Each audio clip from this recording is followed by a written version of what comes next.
eu queria muito saber a sua opinião, até como médica, doutora Luana, sobre esses protestos que estão acontecendo pró e contra o aborto nos Estados Unidos. Teve um documento que vazou, a Suprema Corte já confirmou, o documento é isso mesmo, e indicam que a Suprema Corte dos Estados Unidos pode reverter uma decisão de 1973 e tornar o aborto ilegal em 22 estados lá nos Estados Unidos. Qual é, na sua análise, a consequência se isso vier a acontecer e como é que a senhora vê, depois de tantos anos, isso voltar a ser uma questão lá nos Estados Unidos?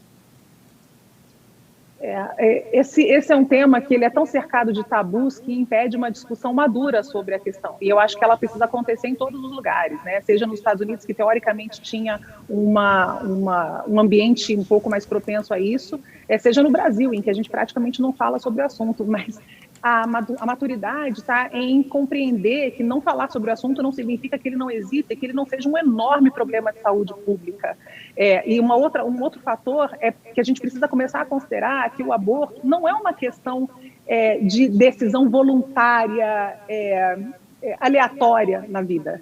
Nenhuma mulher opta por aborto sem ter a plena noção de que isso traz um sofrimento gigantesco para essa mulher, um sofrimento físico, um sofrimento emocional, um sofrimento psíquico, mas isso continua acontecendo. Então, ninguém advoga pelo aborto como método contraceptivo, advoga-se pela descriminalização de uma prática que nutre todo um mercado paralelo bastante complexo e pouco saudável para todo mundo envolvido, e na hora que você tira isso das sombras e joga luz sobre isso, quer dizer, descriminaliza, você obriga o Estado e a sociedade a pensarem sobre isso e a criarem mecanismos para não fazer com que essa mulher chegue até lá.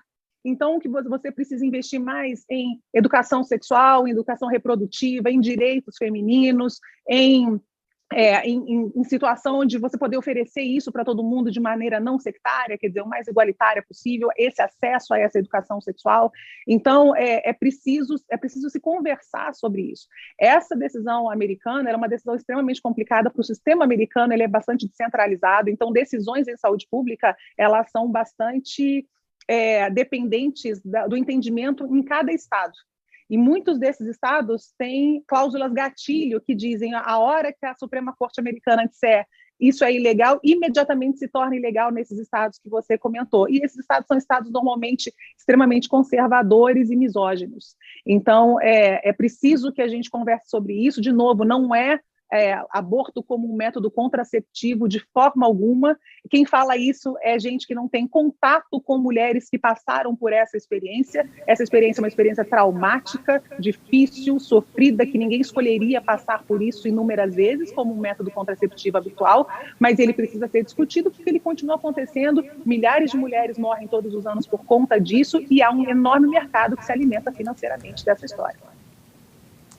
É muito triste. A gente vê isso lá nos Estados Unidos. Aqui no Brasil, até quando você pergunta isso para os candidatos, eles se sentem muito acuados em falar sobre isso, né? A gente fez as sabatinas aqui, o UOL e Folha, com os presidenciáveis, e a grande maioria falando que são contra, né, a legalização do aborto no Brasil. Você acha que a sociedade brasileira ainda não está madura? Quando você abriu o assunto, você falou assim, esse é um assunto complexo e precisa de maturidade para discutir isso. Precisa conhecimento, né? Como você mesmo trouxe aqui na sua fala. Precisa informação, Fabiola. Precisa informação, né? É muito superficial, e aí vai uma crítica pessoal a todos os candidatos que participaram, então, das sabatinas e tiveram esse tipo de resposta. É muito superficial dizer que você é contra ou a favor da legalização do aborto. A discussão não é sobre a sua opinião. A discussão é como é que isso beneficia ou não a população de uma maneira geral. Como é que você protege as pessoas? De novo, a discussão não pelo ponto de vista religioso ou pelo ponto de vista evolutivo ou da maneira como você quiser olhar para isso. Não é essa a discussão. Não é um posicionamento pessoal. É um posicionamento no seguinte sentido: mulheres estão morrendo em clínicas clandestinas porque elas não têm acesso fácil a um sistema que as protege nos seus direitos reprodutivos, quer dizer, acesso a um método contraceptivo que não passa mal a ela. Essas discussões são muito mais profundas.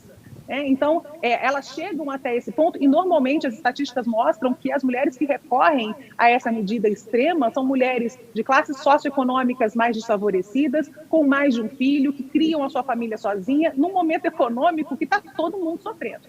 Então, é muito simples e muito demagogo você dizer, eu sou contra porque isso agrada eleitorado X ou Y. É preciso que a gente tenha maturidade para, inclusive, exigir desses candidatos que se posicionem a favor da saúde pública. Ele pode até dizer, eu não sei se eu sou contra ou a favor, eu preciso saber mais sobre o assunto para falar sobre ele. Isso seria mais honesto. Você sabe que depois dessa frase que eles falam, eu sou contra, sabe qual é a próxima frase que eles falam? Porque eu sou a favor da vida. E aí essa frase é derrubada nos seus argumentos, porque é exatamente isso, né? Porque as mulheres morrem fazendo aborto. Então, assim, você é a favor da vida, mas você é contra a legalização. É algo que realmente não casa, né? Nesse sentido. Fingir que o problema não existe não o elimina. A gente está vendo isso com a Covid também, né? As pessoas deixaram de falar sobre isso como se isso não fosse mais uma coisa que requer atenção.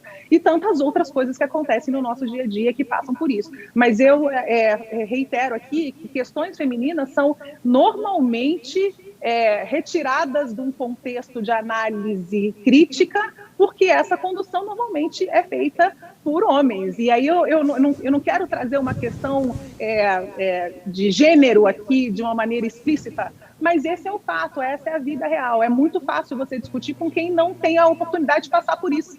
Então, você precisa conversar com quem, de fato, é público desse tipo de serviço. O que as mulheres estão precisando e como é que a gente consegue protegê-las de precisar tomar essa decisão. E, no caso de precisar tomar essa decisão, o que se faz com elas para que elas tenham um momento menos traumático possível e que isso não se repita para que elas mantenham a sua saúde orgânica e mental.